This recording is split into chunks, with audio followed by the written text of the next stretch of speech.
Hello, my name is Jackson Mumey, and this is an unhappy moment, I suspect. If you're watching this, it's because you've just gotten the word recently or perhaps a while ago that you failed your bar exam. I wanted to put together this brief video to sort of talk through with you in, I understand, not a one-on-one way, but a more personal way, what that process might be like and to validate some of what you might be feeling and offer some concrete suggestions about what you might do next. For about nearly 20 years now, I've been working with bar students all over the world on all sorts of exams. And I've seen lots of people pass their exams, that's the good news. But I've also seen lots of people fail their exams. And I've seen people fail for lots of different reasons, some of which are good reasons, some of which are totally inexplicable. Um, it's never easy, regardless of the circumstances, and the reaction and emotions are difficult. And when bar results come out in each of the jurisdictions that we service, it's often one of the most difficult times for me personally, whether I'm talking to students in our course or students in another course who are thinking about switching to us. So I can appreciate the challenge that it creates. I wanted to talk in this video about some of the emotions you might be feeling. I want to talk about some of the reasons why you might have failed, and I want to talk about what you do next, and I'm going to cover it in that order. You might say, well, why is this guy talking about emotions? I mean, let's just get on with it. And the reason I talk about emotions is because they're real, they're there, and they're going to be a part of the process for you, whether you go on to take the exam again or you don't. I've had a lot of people over the years who have said, I took a bar exam 5, 10, 15, 20, 25 years ago, and I failed it, and it's haunted me. And that doesn't mean it haunts everyone that fails, but it certainly can be a factor that stays with people for a long time. And so I think you have to deal with it. I think you have to process some of the emotions. Now, if you just got your bar results a few minutes ago and you're watching this, you're going to be filled with emotions.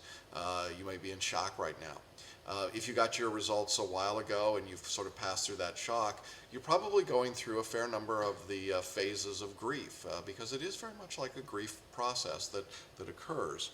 I want to say that if I had to describe the most prevalent emotions and the things that I think you have to be aware of and have to deal with, one of them would certainly be this sense of being ashamed or embarrassed. There's a sense of having let other people down. You've let down your family, you've let down the people that are counting on you, you've let down your new employer, you've let down your law school, you've let down your bar review or your teachers, you've let down your mom and dad who paid for law school, whatever it might be. Undoubtedly, if you've gotten to this point in your career, you haven't failed many exams in life. In fact, you've probably done very well on your exams. This may very well be the first time you've ever failed at anything that really mattered, that was high stakes, and that makes it all the more difficult. That sense of embarrassment or shame that you might be feeling, however, is something that will go away. The truth is that no one feels worse about you failing than you. Your law school may be sad that you failed. It may hurt their statistics. Your bar review may be sad that you failed and it hurts their statistics, but they'll get over it. Your family cares about you. It's not that they can't go and tell everyone that you passed the bar. They'd love to do that. The point is that they know how much it hurts you.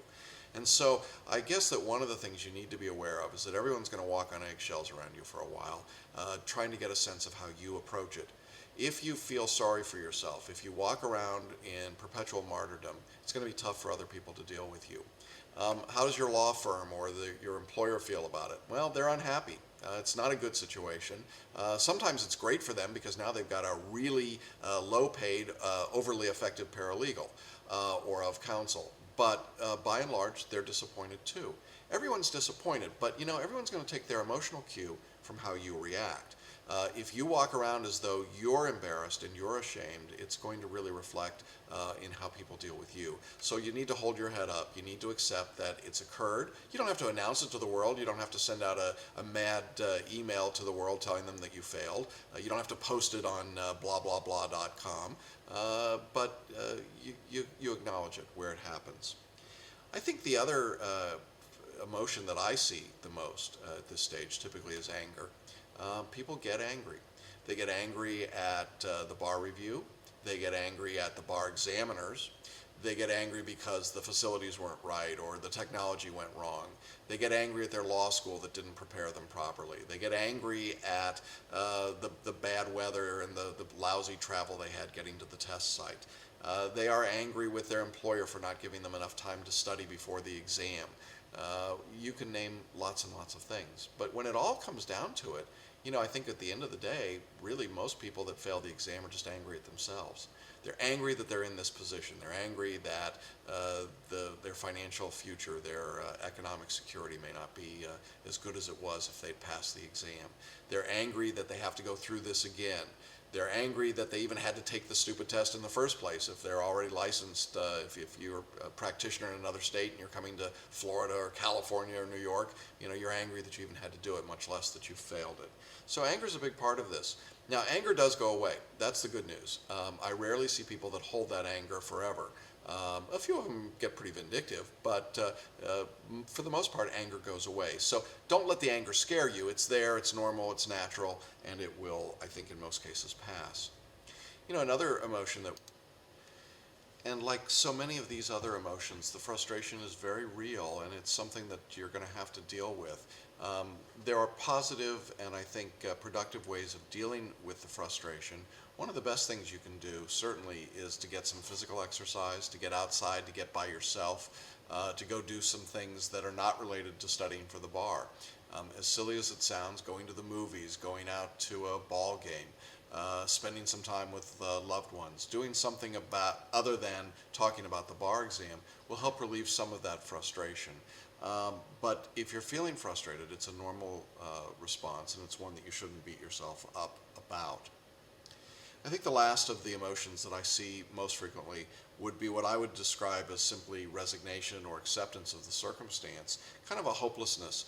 I see this sometimes when I've encountered people who failed the exam multiple times. Kind of an expectation. I'm going to fail. I knew I was going to fail, and well, I failed. It doesn't make it any happier. It doesn't mean that they're any more accepting or complacent or happy about the result, but it can be there, and it can be really frustrating to other people. It's sort of like, why don't you care? Why aren't you screaming and pounding the walls and so on?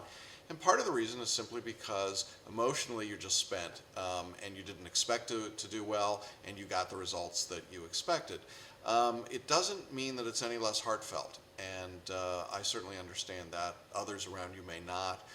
I don't think, however, that it should be an emotion of an ongoing nature. In other words, I don't think you should simply continue to expect and accept that you're going to keep failing the bar exam. There's no reason to keep taking it under those circumstances. One of my favorite students, one of my favorite stories, and it's listed on our website, says it's an amazing story. A woman by the name of Tina Hoover, who took the California bar exam 21 times in a row before she passed. She came to me on try 19, she failed. She tried with me on try 20, she failed again. And by try 21 with me, she passed. An extraordinary amount of fortitude and work, and her story in her own words is on our website. But in any event, Tina's story really touches, I think, a lot of those things. She went through all of those emotions, the fear, when she went back into the exam, but also at a certain point I think she just accepted and anticipated she'd keep failing the exam, and so until we changed that attitude, it was tough to get her over the hump, but we were able to do so, and I'm quite convinced if we could do it with somebody that had failed the exam for 10 years in a row, that there's really very few people that we can't get through this test. Well, those are some of the emotions I think you might be feeling. I haven't named all of them, but if you're feeling some of them, my hope is that you will recognize yourself in some of that and know that it's not unique to you, and you'll survive it and you will get through it. Well, the second thing I want to talk about is asking the question of why did you fail? Because certainly in order to resolve the problem, you need to understand why it may have happened in the first place. And again, I think that there are a number of possibilities. Obviously, each person's circumstance is somewhat different, but I want to talk about some of the things that I see from my perspective over the years. I think one of the number one reasons that people fail is not what you would expect. It is not because they didn't know enough law. It's not because they didn't work hard enough. Indeed, some of the people that seem to fail chronically are the people that work the hardest. I think that one of the reasons that people fail is a very fundamental misunderstanding of what they're being tested on. And my favorite example in this regard is to take a popular show like American Idol. If you went on American Idol and you were a very funny ventriloquist or an incredible dancer, but you had no singing ability, I don't think you'd get very far on that show. You see, it's a show for singers. If I could do a good Simon Cowell, I'd do it here. But the point is that you can't be successful if you're not doing what they're looking for. And it's been my experience that oftentimes people in the bar exam have the misguided notion that this is a test of how hard they can memorize and how much junk they can throw out at the examiners, as though the examiners were idiots themselves and had no sense of discernment or what makes for a good attorney. It's just not so. And often when someone works really hard and they memorize a lot and they do flashcards and they do thousands of questions and they, just flail themselves for weeks and weeks to get ready for this exam, they come into the test, they're exhausted, they have no sense of common sense, they have no discernment, and they just spit up on the paper. And then they wonder why they don't get very good scores on their written work. And on the multiple choice, they're so busy over-reading and reanalyzing and looking for all the tricks that the mega courses told them that are in those questions that they forgot that some of the questions are, to paraphrase Groucho Marx or Freud, I guess, sometimes a bar question is just a bar question. It's not more complicated than that. And so they outsmart themselves, they trick themselves out. Now, there are certainly those people who fail because they didn't work hard enough. And if you fall into that category, you know it, and you don't need me to tell you or anyone else to tell you. If you didn't give it enough work, then that's certainly a problem. But if you worked a substantial number of hours, if you spent more than 125 hours studying for any bar exam, you put in ample amount of time. Some tests take more time, some circumstances take more time. I would say that it is virtually impossible to pass any bar exam in the United States, certainly any that we give or work with less than 125 hours of study if it's done well. So that's a minimum work level, but that's rarely what I see in the situation of people that fail. Now, another reason that people fail sometimes, I think, is a time commitment. I see this particularly with attorneys or those who have full-time jobs, and they simply don't give themselves enough time to get ready for the exam. Now, in home study, time isn't measured in the number of days until the exam. It's just measured in how many hours you've got available to study.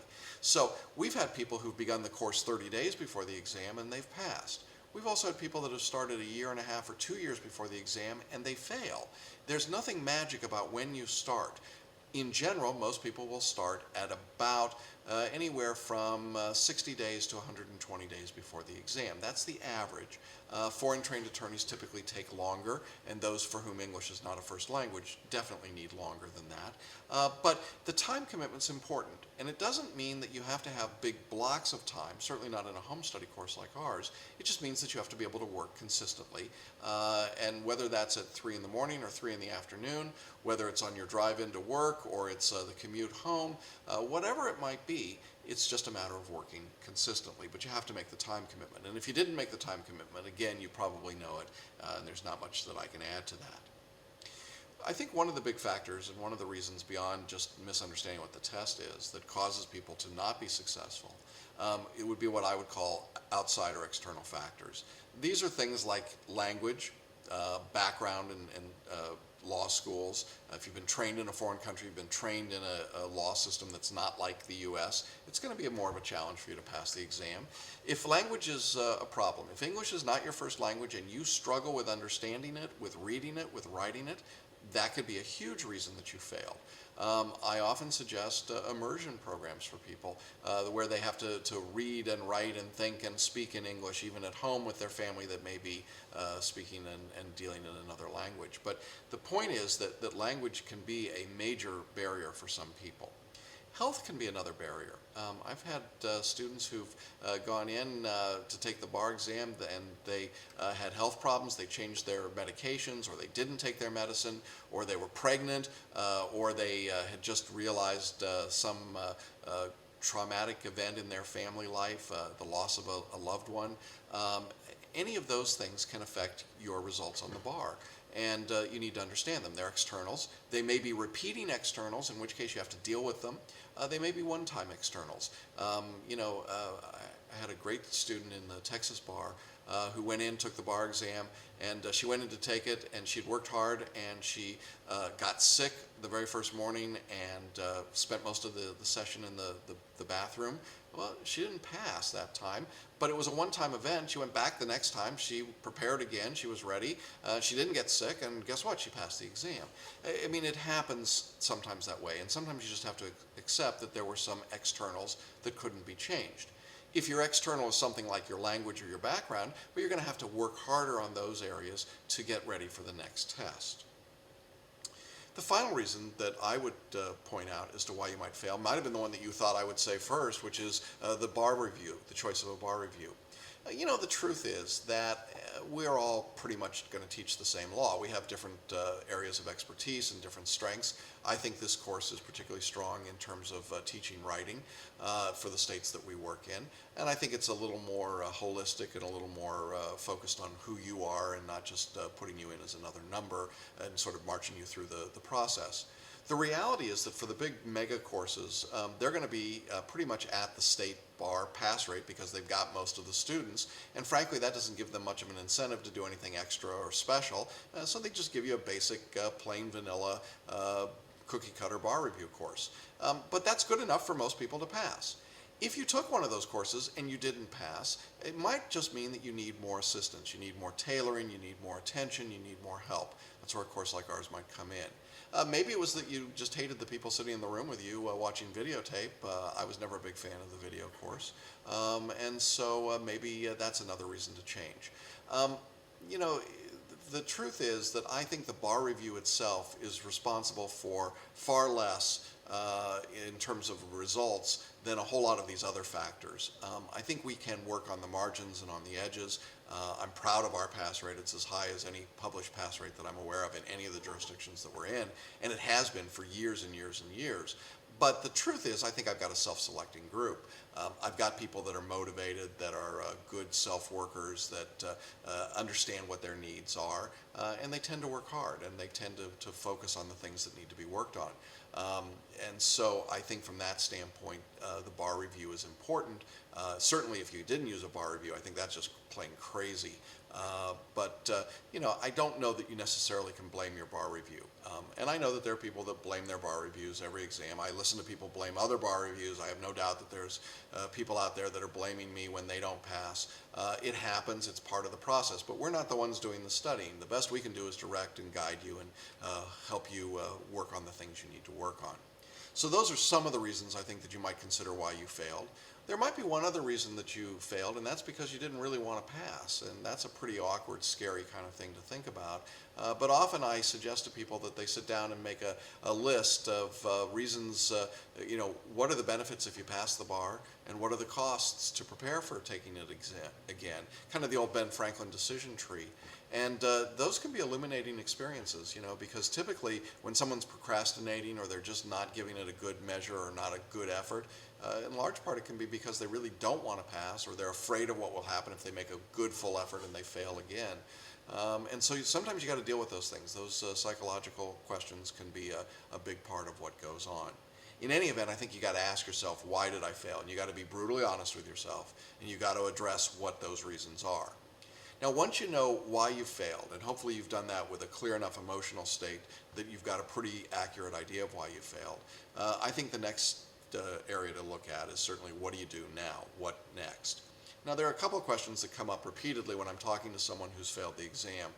One of the most frequent is, should I take the very next bar exam? And my answer unequivocally is yes. You should take the next test. You've already been studying, whether it's with us or with somebody else. You ought to build on that knowledge. You ought to build on the momentum. Keeping this crazy thing over your head for another 6 months or another year is just not worth it. And my experience has been that people that sit out an exam basically wait until about the same time before that next exam that they would have been in before this exam. It's just human nature. So you don't really gain much from it. If you're a tax attorney or a tax accountant and you know that you just can't study prior to the July exams because of tax season, well, that's something different. But by and large, I think you're better off jumping back in. Even if you're coming from California or New York, a state that releases results late in the game, you have enough time. You're building on what you already know. So I think you ought to take the next exam. You ought to get over it and move on. What else? Well, I think you ought to resolve to take a course. If you're going to take the same course, do something different in that course. I'm always kind of surprised when somebody comes into our course, if they fail, and then they want to do exactly the same thing they did before. That isn't going to get you very far. You know, the classic definition of insanity is to do the same thing over and over again and expect a different result. It just doesn't work. If you took another bar review course and you're not satisfied with that course, quit. Leave that course. Go take another one. Is it going to cost you money? Sure it is. But what's it going to cost you to not pass the bar and to go through the time and the energy and all the other steps? I think that's as big a problem as anything. So I think you ought to change courses if you're not satisfied with what's been happening. If you're in a course and you say to yourself, you know what, I think the course was fine, I think the approach was fine, I just didn't do the work, or I didn't follow the teaching that was given, I was resistant to it, and you're thinking to yourself, not me, but boy, you'd be amazed how many people are in fact very resistant and not very teachable, at least until they get smacked around a little bit, unfortunately, by a failure notice. And then they become compliant, and then they pass the exam. And they come back and they say, I don't understand, why did I pass this time? Duh, because you actually listened and did what you were supposed to do. That makes a difference. But if you're not planning to change that part of it, then you ought to change courses. If that means leaving our course and going somewhere else, or coming from another course to us, okay. It works out either way. The point is, find the course where you're comfortable, and then get over it. You know, it doesn't do any good to complain to me about somebody else's bar review course. I don't think it does any good to complain to them about us, or vice versa. I'm always kind of amazed when people waste that time and energy. But the point really is, do something different. If you weren't in a mentored course, get into a mentored course. If you didn't get help with your writing, get help with your writing. If you had problems with language, get some help, whether it's a tutor or it's taking a class in English grammar. If it's getting a subscription to the New York Times so you can read in English every day and turn off the foreign language TV that you're on, you know, whether it's Univision or the Korean channel or whatever it might be. And I'm not picking on those two groups, but frankly, you just got to get into the language. And I say that in my best anti-Lou Dobbs viewpoint. I think that you need to do things differently. You need to get started, and then you need to trust the course that you're in. One of the things that's really hard for me as a teacher is that I get someone that took another course, they failed, they come to me, and they're mad at me because they failed in another course. And it's not really personally mad at me, they're just mad, they're just frustrated and angry. And at some point, you got to get over it. You got to work through those emotions and set them aside. You cannot carry them all the way through the next round of studying and into the exam. They're counterproductive. They just don't get you very far. So it's really important that you be teachable, I think, no matter what course you're in. I would encourage you, if you're thinking about signing up for a course and getting going, do it as quickly as possible. I'd be glad to talk to you, or you can email me. Our phone number is toll-free, 800-840-6929. My email is jackson@celebrationbarreview.com. And I'd be glad to speak with you or chat with you online or email you and answer your questions and give you as much information as I can about how we go about doing things. You know, I've really encountered very few people in my time in bar review who I believed absolutely couldn't pass a bar.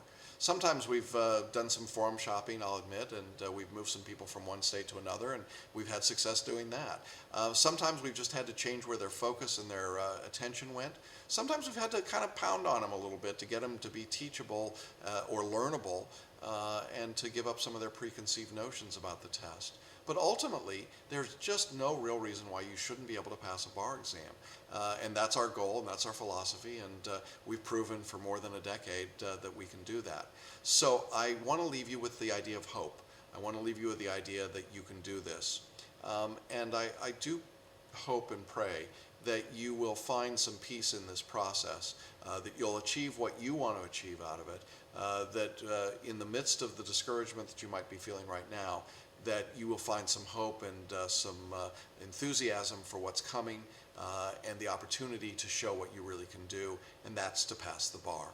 Thanks for watching, and I look forward to having the chance to work with you and talk with you.